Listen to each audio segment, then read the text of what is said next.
ไงนี่คือเงาะกุลาซันครับเงาะลิ้นจี่นี่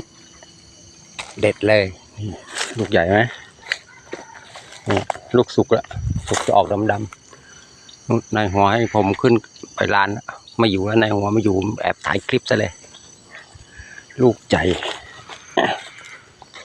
เงาะลิ้นจี่เงาะกุลาซันเป็นไงครับลูกใหญ่มากตัวนู้นดกกระรอกมากินจะหมดแล้ว